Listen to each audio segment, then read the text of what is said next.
Ce que tu veux. Je t'entendais, tu criais, non, j'ai cru que tu criais, je croyais t'entendre. Vous vous discutiez, vous vous êtes retrouvés. Je suis énervé, on s'est énervé, mais je ne pensais pas qu'il serait ainsi. D'ordinaire, les autres jours, nous ne sommes pas comme ça, nous n'étions pas comme ça. Je ne crois pas. Ah, toujours comme ça, les autres jours, nous avons chacun de notre côté, on se touche pas. Nous nous entendons. C'est l'amour. Tout le tiers de la maison était loin les autres et jamais je ne pouvais les atteindre. Il fallait marcher pendant des heures et je ne reconnaissais rien. Comme dans mon rêve encore, je suis enfant. Il faut que je revienne très vite. Je me répète, il y a d'autres de chanteur. Et je chanteur que désormais la pire des choses. Je sois amoureux. Je dois attendre un peu. La pire des choses. La pire des Je comprends pas. Moi non plus. Tu ne te vois jamais rire. C'est que nous ne comprenons pas. C'est que tu ne comprends pas. Il faut combattre que je comprends jamais. Probable. Que je ne comprends jamais. Ça ne fait pas de moi, je veux vous voir plus souvent. Rien de pas tragique, tu fais de trahison. Je ne comprends pas, on n'a pas Bien plus. Pardon, l'explication, c'est bien, c'est comme ça.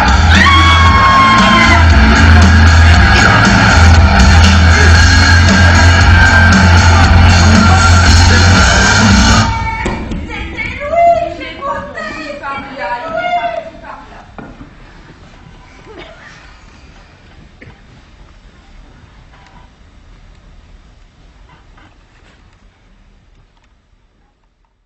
Antoine est sur le pas de la porte. Il agite les clés de sa voiture. Il dit plusieurs fois qu'il ne veut en aucun cas que je parte, que jamais il ne me chasse, mais qu'il est l'heure du départ. Et bien que tout cela soit vrai, il semble vouloir me faire déguerpir. C'est l'idée que j'ai, c'est l'image que j'emporte. Il ne me retient pas. Un jour, je me suis accordé tous les droits et c'est de cela que je me venge. Non, mais je vais l'accompagner, je t'accompagne. Ce que nous pourrions faire, voilà qui serait pratique, ce qu'on peut faire, c'est te conduire, t'accompagner en rentrant à la maison. C'est sur la route, sur le chemin, ça fait faire à peine un léger détour. Et nous t'accompagnons, on te dépose. Et moi, je me suis bien. Vous restez là, nous dites donc tous ensemble. Et je le conduis, c'est moi qui le conduis. Et après, je reviens aussi. Donc, mieux encore. Mais je vois que ça sert à rien et tout est décidé. Mieux encore, tu dînes avec nous, tu peux dîner avec nous. Et tu prends un autre train. Et qu'est-ce que ça fait? Et mieux encore, mais je vois que ça sert à rien. Mais dis quelque chose. Oh, il faut qu'on puisse s'entende. Mieux encore, je dors ici et je ne pars que demain. Mieux encore, je déjeune demain à la maison. Oui. Mieux encore, je renonce à tout, j'épouse ma sœur et nous vivons très heureux. Suzanne, j'ai dit que je l'accompagnais. Elle est impossible. Tout est réglé, elle veut à nouveau tout changer. Tu es impossible. Il dit qu'il veut partir et toi, tu lui répètes toujours les mêmes choses. Il veut partir, il part. Je l'accompagne, on le dépose, c'est sur la route. Cela ne nous gênera pas. Cela joint l'utile à l'agréable. Voilà, comment est-ce qu'on dit déjà d'une pierre, deux coups. Tu es désagréable. Je ne comprends pas ça. Tu es désagréable, c'est invraisemblable. Tu entends comme tu lui parles. Moi, c'est de moi. Je suis désagréable. Tu te rends même pas compte. Tu es désagréable, ce n'est pas imaginable. Tu es désagréable, tu ne t'entends pas, tu t'entendrais. Qu'est-ce que c'est encore que ça? C'est impossible aujourd'hui ce que je disais. Tu es impossible. Je sais pas ce que tu as après moi, je sais pas ce qu'elle a après moi. Tu es différente. Si c'est Louis, la présence de Louis, je sais pas, j'essaie de comprendre. Catherine et moi, je ne disais rien. Peut-être que j'ai cessé tout à fait de comprendre. Catherine et moi, je ne disais rien. Je l'accompagne, il veut partir. J'ai dit, je l'accompagne, je dis que je l'accompagne, je n'ai rien dit de plus. Qu'est-ce que j'ai dit de plus? Je n'ai rien dit de désagréable. Pourquoi est-ce que je dirais quelque chose de désagréable? Qu'est-ce qu'il y a de désagréable à cela? Y a-t-il quelque chose de désagréable à ce que j'ai dit? Louis, ce que tu en penses? J'ai dit quelque chose de désagréable? Mais ne me regardez pas tous comme ça, non? Elle ne te dit rien de mal. Parfois, tu es un peu brutal. Je ne te rends pas compte. Quelquefois, tu es brutal. Elle voulait juste te faire remarquer. Brutal? Pourquoi tu dis ça? Non, je suis pas brutal. Vous êtes terribles tous avec moi, hein? Il n'a pas été brutal. Oh, toi, ça va, là, c'est bon, ne touche pas, vous faites comme vous voulez. Moi, je veux plus rien, je veux rien faire de mal, faut toujours que ça fasse mal. Vous faites comme vous voulez, je voulais rien, je voulais juste dire qu'il pouvait... Ne me touche pas non plus. Je voulais rien de mal, je voulais juste l'accompagner. Là, vous vous en êtes tous à me regarder comme une bête curieuse, maintenant. Il n'y a rien de mauvais dans ce que j'ai dit. C'est pas bien, c'est pas juste, c'est pas bien d'oser penser cela. Puis arrêtez tout le temps de me prendre pour un imbécile. Oui, il fait comme il veut. Il dit qu'il veut partir et ça va être de ma faute. Ça va encore être de ma faute. Ça peut pas être toujours comme ça.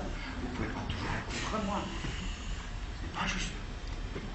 Je dois toujours avoir raison contre moi.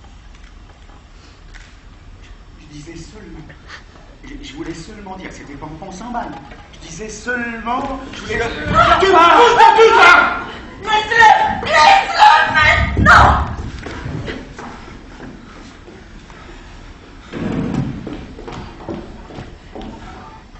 Vous devriez partir. Je vous prie de m'excuser, je ne vous veux aucun mal, mais il faut que vous partiez. Je crois aussi. Antoine, regarde-moi, Antoine. Je ne te promets rien. Non, c'est rien, je suis désolé, je suis fatigué. C'est bon, je suis fatigué. Je sais pas pourquoi, ça fait des mois que je pense ça, je suis devenu un homme fatigué.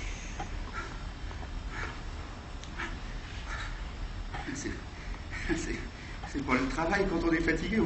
On croit toujours que c'est le travail ou les soucis, l'argent, je sais pas. Non, je suis fatigué, je sais pas dire ça. Aujourd'hui, j'ai jamais été autant fatigué de ma vie.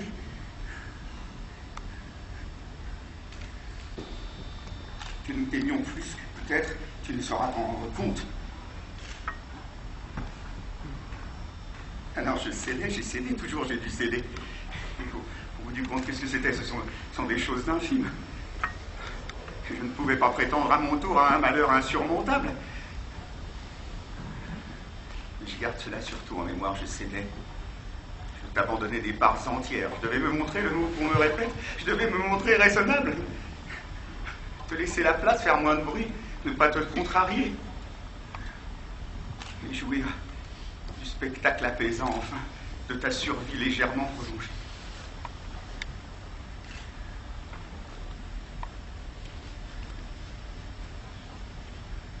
Nous nous surveillions, on se surveillait. Nous nous rendions responsables de ce malheur soi-disant, parce que tout ton malheur n'est qu'un malheur soi-disant, tu le sais comme moi je le sais, et celles-là le savent aussi, et tout le monde aujourd'hui voit ce jeu clairement.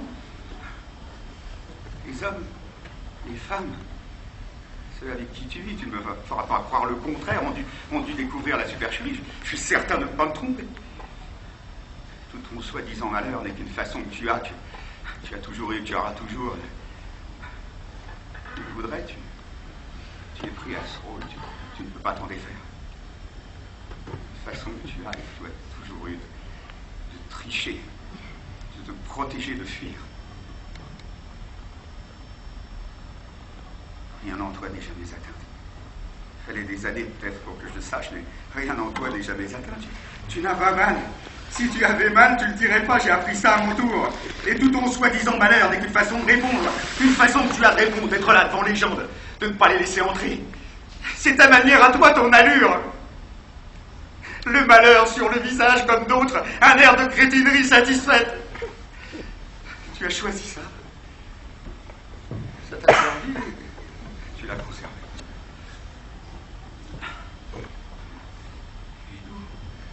Et nous sommes rendus malheureux à notre tour. Bon, chacun n'avait rien à se reprocher.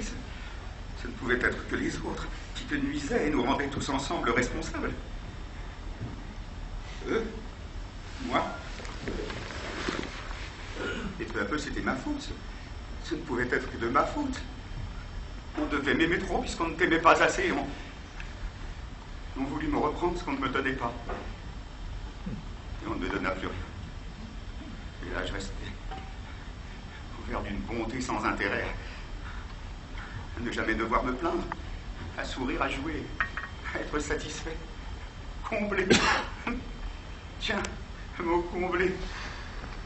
Alors que toi, toujours, inexplicablement, tu suais le malheur, dont rien ni personne, malgré tous ses efforts, n'aurait pu te distraire et te sauver.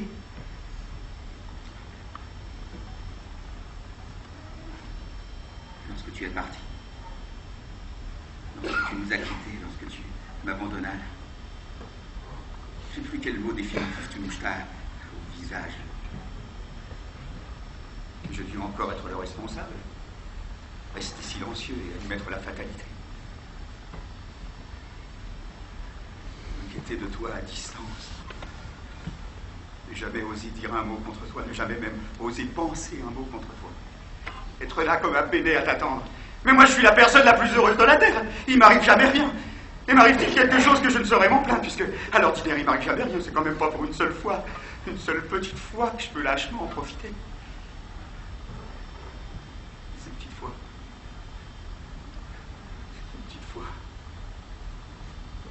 Elles furent nombreuses, ces petites fois. Où j'aurais voulu rester couché par terre et ne plus jamais bouger. Où j'aurais pu rester caché dans l'ombre, non plus jamais répondre. Ces petites fois, je les ai accumulées. J'en ai des centaines. Et toujours au bout du compte, qu'est-ce que c'était ça? C'était rien. Je ne pouvais pas en parler, je ne saurais pas les dire. Je me l'aurais réclamé. C'est comme s'il ne m'était jamais rien arrivé.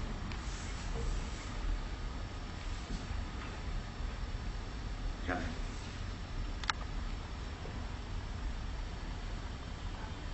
D'ailleurs, c'est vrai, il ne m'est jamais rien arrivé. C'est l'été. C'est pendant toutes ces années où je suis parti, c'est dans le sud de la France. Parce que je me suis perdu la nuit dans la montagne, je décide de revenir le long de la voie ferrée. Elle m'évitera les méandres de la route. Le chemin sera plus court et je sais qu'elle m'emmène près de la maison où je vis. La nuit, aucun train n'y circule et je n'y risque rien. Et c'est ainsi que je me retrouverai. À un moment, je suis devant un viaduc immense. Il domine la vallée que je devine sous la lune. Et je marche seul à égale distance du ciel et de la terre. Ce que je pense, et c'est cela que je voudrais dire, c'est que je devrais pousser un grand et beau cri, un long et joyeux cri qui résonnerait dans toute la vallée, que c'est ce bonheur-là que je devrais m'offrir. Hurler une bonne fois.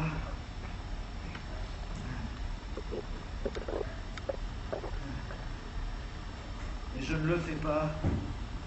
Je ne l'ai pas fait.